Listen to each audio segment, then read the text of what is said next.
Assalomu alaykum, Edotidim foydalanuvchilari. Hozirgi va bundan keyingi darslarda devonxona sozlamalari haqida batafsil ma'lumot berib o'tamiz. Xo'p, uning uchun devonxona xodimi devonxona bo'limiga kirib sozlamalarni qilishlari lozim bo'ladi. Xo'p, mana devonxona bo'limi o'tiladi, devonxona bo'limi ochildi va sozlamalarga kiramiz. Sozlamalarga kirganimizda hujjat turi birinchi yarata oladigan kerakli bo'lgan hujjat turlarini qo'shib olamiz. Sizda asosan ishlanadigan hujjat turlari bo'ladi bu yerda. Faksogramma, xat, kiruvchi hujjatlar, bayon, qaror, buyruq farqi yo'q. Murojaat hammasini qo'shib chiqamiz va turini ham belgilab ketamiz. Xat lotinchada nomini yozamiz. Xat va ruschada nom qo'yamiz. Va turi bu kiruvchi hujjatlar uchun bo'ladi va chiquvchi hujjatlar uchun bo'ladi. Ikkalasini belgilasak, shu hujjat turimiz chiqib keladi har safar. Saqlash, tasdiqlash. Saqlandi. Xo'p. Murojaatga xuddi shunaqa yoziladi. Murojaat hujjatlari uchun deysiz va turini murojaat hujjatlari uchun deb belgilab ketasiz. Keyingi etapimiz yetkazish usullari.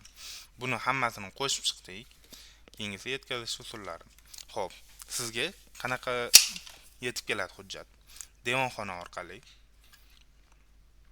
keldi, elektron pochta orqali keldi, ijroiya tizimi orqali keldi, e-xat orqali keldi, to'g'ridan to'g'ri qo'lda keldi.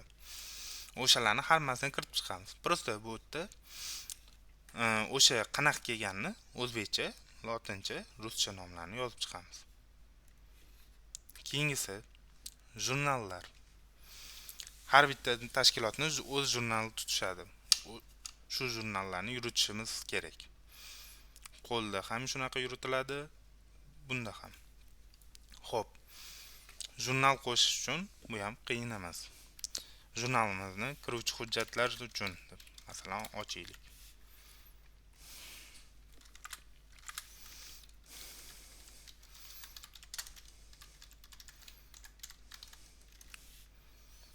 Kiruvchi hujjatlar degan jurnalimiz bor. Hamma nomiga bitta qo'yganman, vaqtdan yutish uchun. Xo'p. Prefix degani bu jurnalingizda raqami bo'ladi, o'zining shaxsiy raqami. Masalan, vazirlardan keladigan hujjatingiz 01 bo'lishi mumkin, 03 bo'lishi mumkin. Endi buni o'zingizning nomenklaturangizdan kelib chiqib yozib chiqasiz. Biz olaylik 01 deylik, kiruvchi hujjatga nomer beriladi. Turi kiruvchi hujjat bo'lgani uchun kiruvchi hujjatlar uchun deb olamiz. Kartotekamiz bu o'zimizning hujjatimiz bo'lgani uchun 4-kartotekaga qo'shamiz. Kartotekalar haqida ma'lumot beradigan bo'lsam, qisqacha ma'lumot. Birinchisi, bu prezident hujjatlari uchun, jurnallar uchun birinchi kartoteka. Ikkinchisi, prezident administratsiyasidan tuzilgan jurnallar uchun ikkinchi kartoteka.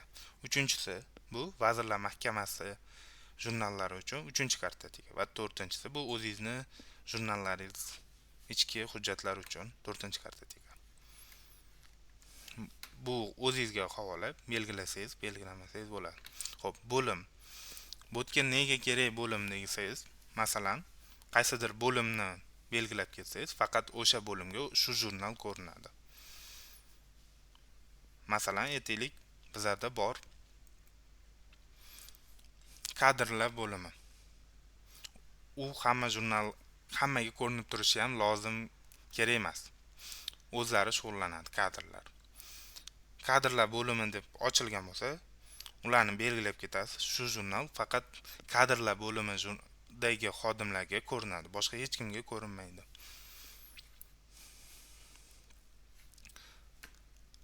Bugungi darsimizda yetarlicha ma'lumot berdik deb o'ylayman. Bizlarni kanalimizga, Telegram kanallarimizga obuna bo'lishni unutmang.